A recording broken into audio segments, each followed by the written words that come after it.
fellow Pacific ACP ministers, senior trade and fisheries officials, Bulabanak, and a very good morning to you all. I welcome you all to Fiji. My fellow ministers, ladies and gentlemen, firstly I'd like to extend the sympathies of the Fijian government to all those citizens and residents of Solomon Islands who have suffered losses from the flash flooding that occurred last week. Our thoughts and prayers are with the people of Solomon Islands as they recover from this natural disaster. Our gathering here over the next few days is critically important as our region is at a point where decisions need to be made with regards to our participation in the Comprehensive Economic Partnership Agreement with the European Union. We need to make crucial decisions as a single, unified grouping, decisions that will not only shape our immediate future, but the long-term development of our region.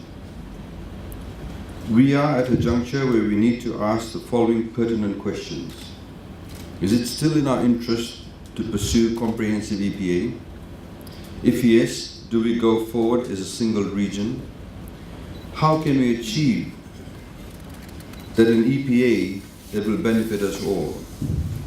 The only answer to that is to negotiate as a united, cohesive and effective Pacific ACP group. We need no reminding that since the negotiations on comprehensive EPA began a decade ago, we, the Pacific ACP region, have been ignored by the EU for at least 25% of the time. When negotiations resumed in 2012, the EU has failed in giving us an agreement better than the interim EPA, as promised in 2007, but has made more demands and pushing us to agree to what is on the table or go back to the interim EPA. In this process, they have encouraged division within our region, and I'm being frank about this. Fiji has always been a champion of regionalism, and amongst other things, this was the reason why we continued negotiating the comprehensive EPA with the rest of the region. We want only one EPA for the region, which will promote regional integration and not divide us. Hence, some of you would remember that in Brussels in October 2013, we had agreed to have a meeting with the Pacific ACP ministers not to just go through the motions and approve the recommendations of our officials, but to take matters in our own hands and make many of the real decisions ourselves. In order to have one EPA, and I know that is what we all want, we need to address Papua New Guinea's participation in the negotiations. It is encouraging to note that PNG has agreed to come to the table as an observer. We need to think beyond tomorrow, in the next 5 years or the next 20 years. We need to ensure that our future generations are secure. Hence, we cannot and will not let a trade agreement diminish our ability to deliver to our people basic socioeconomic rights, which include the right to housing, education, health, food, and the right to economic participation. Therefore, there is only one option for the region, and that is we need to have one economic partnership agreement that has a strong development aspect and does not impinge on our sovereignty and policy space. We need the best EPA for our people. Therefore, we are at a stage in these negotiations where we need the political will and decisions made at the highest level.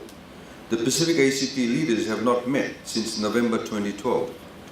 The region's leaders have been left out of the major developments in the Pacific ACP region and the EPA negotiations.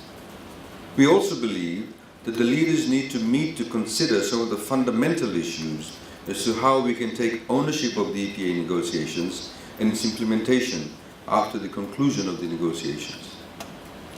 Fiji will not be a party to an agreement that may provide us with short-term market access but have long-term negative impact on our development aspirations as a nation and our ability to control our resources and economies. Fellow ministers, it is up to us to set the direction of these negotiations, whether to continue and finalize by May, June of 2014 or suspend them, keeping in mind that a new European Parliament will be elected in May and a new Trade Commissioner will take office in September of this year. We have to decide the best option.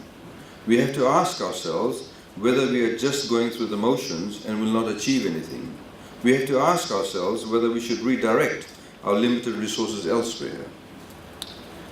Ministers, as I stated earlier, we want an economic partnership agreement that is development orientated. Therefore, the development cooperation chapter in the comprehensive EPA is a crucial element in any decision we make. The EU has made a claim that it is the second largest donor in the Pacific, and a substantial amount of that is aid for trade. The EU funding is naturally appreciated. However, compared to the aid for trade provided to the African and Caribbean states, there is no question that the Pacific gets inadequate, if not the smallest share. We need to have in place mechanisms that involve us taking ownership. That is why the establishment of the Pacific Regional Trade and Development Facility is so critical. We do not want such things as the investment facility for the Pacific proposed by EU to make our mechanism irrelevant and deprive us of a precious resource. We should also question the method in which funds are being disseminated or disbursed. The IFP lacks governance and transparency, and the involvement of third parties and external agencies such as the Asian Development Bank, which the new EU facility proposes, limits the availability of funds to the region. Fellow Ministers, the EPA as a trade agreement has also been burdened with non-trade concerns, which has caused further delays in its finalization. Poorly conceived political provisions that disadvantage the Pacific ACP have been imposed on the region. These provisions in the EPA are skewed in favor of the EU, who are the judge, jury, and executioner, if you like, in determining whether there is a violation of the political provisions, and have the freedom to invoke illegal trade sanctions in response. There is no independent adjudication, and the opinion of the Pacific ACP as contracting parties of the EPA does not matter in these provisions. This is completely unheard of in any negotiated contract. Therefore, fellow ministers, these are some of the crucial issues that we have before us, and we need to tackle them with resolve to achieve our vision of securing the best result for our region. Whilst there are time pressures imposed upon us, we need to ensure that we come out as winners for the sake of all our peoples.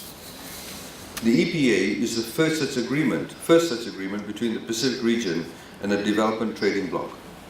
We therefore need an agreement that is development friendly, provides opportunities for the region to integrate into global trade, and does not limit our policy space and impinge on our sovereignty.